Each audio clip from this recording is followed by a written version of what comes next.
Chez MBNF, nous créons des machines horlogères. Nous, on s'est dit, si c'est une œuvre d'art, créons une vraie œuvre d'art. Donc nous déconstruisons un mouvement mécanique traditionnel horloger et on le reconstruit en machine tridimensionnelle qui vous donne l'heure. L'heure, c'est un bonus. Je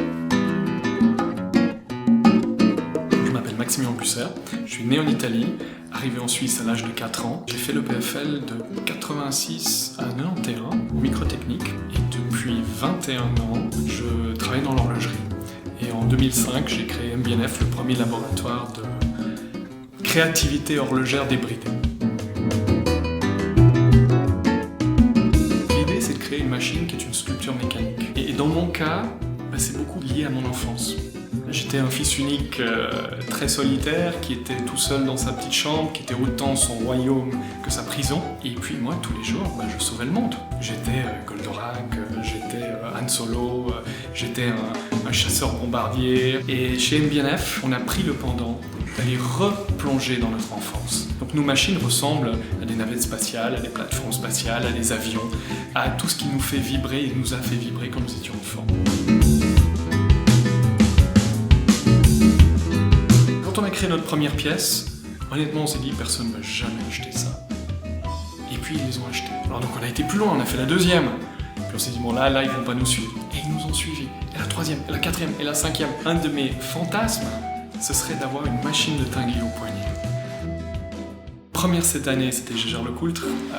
C'est là où j'ai appris mon métier, j'ai appris à travailler. Et puis par un hasard incroyable, je me suis retrouvé directeur général de Harry Winston à 31 ans. Et là, j'ai passé 7 années à découvrir qui j'étais. Et c'est grâce à ces 7 années de Gégère et de Winston que j'ai pu savoir qu'il fallait que je crée MBNF. MBNF, c'est Maximilian Busser and Friends. On a très longtemps pensé que nous étions les seuls extraterrestres dans notre monde horloger. Et on s'est rendu compte qu'il y a d'autres extraterrestres dans d'autres mondes et qui sont fascinés par des machines.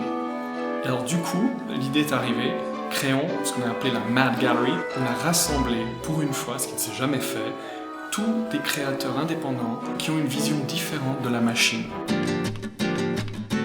J'ai eu 5 années où je me demandais ce que je faisais là. L'ingénierie, les maths, la physique, j'aime, mais 42 heures par semaine, pour moi c'était un calvaire. On parle de l'EPFL il y a 20 ans. C'est vrai qu'aujourd'hui, quand je rencontre des diplômés de l'EPFL, des jeunes diplômés de l'EPFL, je trouve qu'ils ont eu un cursus beaucoup plus riche que le nôtre il y a 20 ans. Ce sont des jeunes qui ont été baignés dans un esprit d'entrepreneurship, ce dont on a tellement besoin en Suisse. Ce sont des jeunes qui ont été baignés dans l'idée de communiquer avec les autres, d'être en lien avec les autres, et pas juste avec sa feuille de papier. Et pour ça, l'évolution de l'EPFL a été extraordinaire en 20 ans.